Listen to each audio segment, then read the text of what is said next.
قصة الإمام المهدي من البداية إلى النهاية، وهل ظهوره هو آخر علامات الساعة الصغرى؟ ومتى وأين سيخرج؟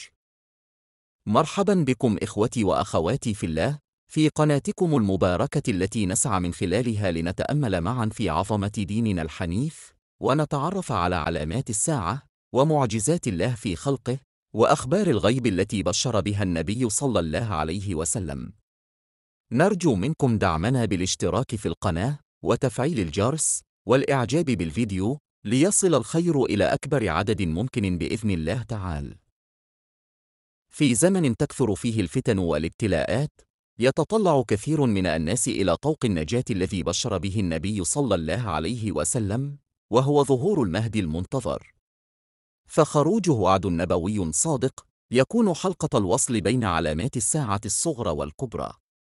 يرسله الله في زمن امتلأت فيه الأرض ظلما وجورا، فيملأها عدلا ورحمة بنور الله تعالى وهديه.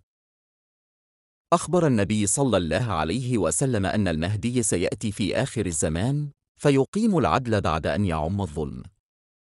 غير أن ظهوره ليس بداية الرفاهية، بل بداية الفتوحات والجهاد في سبيل الله.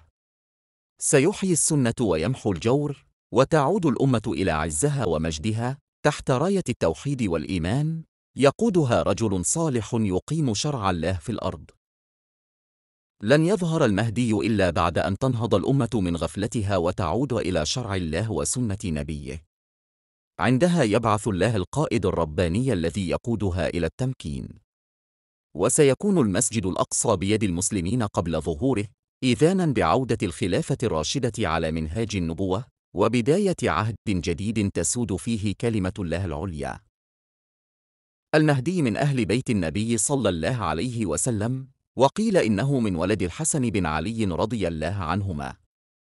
يخرج في آخر الزمان بعد أن تمتلئ الأرض ظلما، فيملأها عدلا. ليس نبيا ولا معصوما، بل خليفة راشد مهدي، من الذين قال فيهم النبي صلى الله عليه وسلم: فعليكم بسنتي وسنة الخلفاء الراشدين المهديين، عضوا عليها بالنواجذ. عن ابن مسعود رضي الله عنه قال: قال رسول الله صلى الله عليه وسلم: لو لم يبق من الدنيا إلا يوم، لطول الله ذلك اليوم حتى يبعث رجلا مني يواطئ اسمه اسمي، واسم أبيه اسم أبي.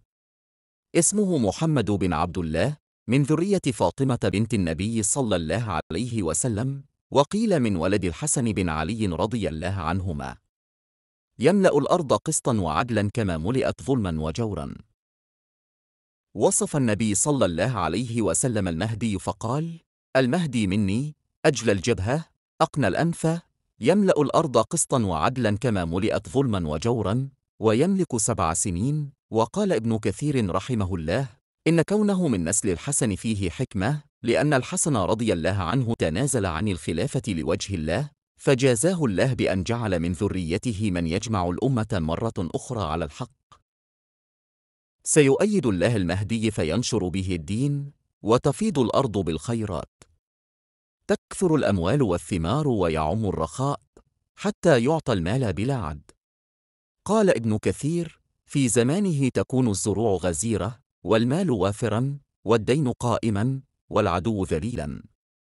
يعيش الناس في أمن لم يعرفوه من قبل، وتغمر الأرض بركة السماء ورزق الرحمن. أما مكان خروجه، فالأرجح أنه من بلاد المشرق. قال النبي صلى الله عليه وسلم: يقتتل عند كنزكم 3، كلهم ابن خليفة. ثم تطلع الرايات السود من قبل المشرق، فيقتلونكم قتلا لم يقتله قوم، فإذا رأيتموه فبايعوه ولو حبوا على الثلج، فإنه خليفة الله المهدي. يؤيده رجال من المشرق، وتكون راياتهم سوداء كراية النبي. عن أبي سعيد الخدري رضي الله عنه قال: قال رسول الله صلى الله عليه وسلم: لا تقوم الساعة حتى تمتلئ الأرض ظلما وعدوانا، ثم يخرج رجل منعطرة فيملأها قسطا وعدلا كما ملئت ظلما وعدوانا. يعيش المهدي 5 أو 7 أو 9 سنين، تفيض الأرض بخيراتها، وتعطى الأموال بلا حساب، ويعم الأمن والطمأنينة أرجاء الأمة. قال النبي صلى الله عليه وسلم: يخرج في آخر الزمان من أمتي المهدي، يسقيه الله الغيث، وتخرج الأرض نباتها، ويعطي المال صحاحا، وتكثر الماشية، وتعظم الأمة، يعيش 7 أو 8 حججا، إنها سنين من الخير بعد الشدة، والعدل بعد الظلم، يبدل الله فيها الخوف أمنا، والفقر غنى، والفرقة وحدة، ببركة هذا الإمام العادل.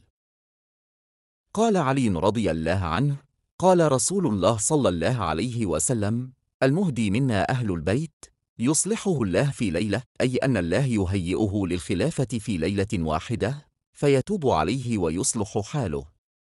إنه لا يسعى للزعامة، بل يختار من الله، فينقلب قلبه من حال إلى حال، ويصبح قائدا للأمة بحكمة ورحمة وعدل من الله. قال النبي صلى الله عليه وسلم: لا تذهب الدنيا حتى يملك العرب رجل من أهل بيتي يواطئ اسمه اسمي، فهو محمد بن عبد الله، وليس كما يزعم البعض أنه محمد بن الحسن العسكري. المهدي رجل من آل بيت النبي، يقيم الدين ويعيد العدل، لكنه لا يدعي النبوة، بل هو عبد لله وخليفة راشد من أتباع محمد صلى الله عليه وسلم. وعن سفيان الثوري أنه قال: إن مر على بابك فلا تكن منه في شيء حتى يجتمع الناس عليه، أي أن أمر المهدي يعرف بإجماع الصالحين عليه لا بادعائه. ومن أعظم علاماته أنه سيصلي خلفه نبي الله عيسى عليه السلام بعد نزوله من السماء، تكريما له ولأمة الإسلام. وحذر النبي صلى الله عليه وسلم من المدعين الكاذبين، فقال: من ادعى المهدية قبل خروج الدجال فهو كذاب، ومن ادعى أنه المسيح ابن مريم فهو دجال. المسيح الحقيقي علامتاه واضحتان: أنه يقتل الدجال، وأن نفسه يبلغ حيث ينتهي طرفه. وهاتان العلامتان تميزان المسيح الحق عن كل دجال مفتون. ومن علامات صدق المهدي الخسف بالجيش الذي يقصده. قال النبي: سيعوذ بهذا البيت قوم ليست لهم منعة، فيبعث إليهم جيش، حتى إذا كانوا ببيداء من الأرض خاسف الله بهم. وهذه العلامة تكون دليلا للمؤمنين على أنه المهدي الحق، الذي يؤيده الله بعنايته ويثبته بنصره. اللهم إنا نؤمن بكل ما أخبرت به في كتابك وبما جاء في سنة نبيك. اللهم اجعلنا من المؤمنين الثابتين في زمن الفتن، واملأ قلوبنا نورا ويقينا، وارزقنا حسن الخاتمة والفردوس الأعلى من غير حساب ولا عذاب. وصل اللهم على سيدنا محمد وعلى آله وصحبه أجمعين. دمتم في رعاية الله وأمنه.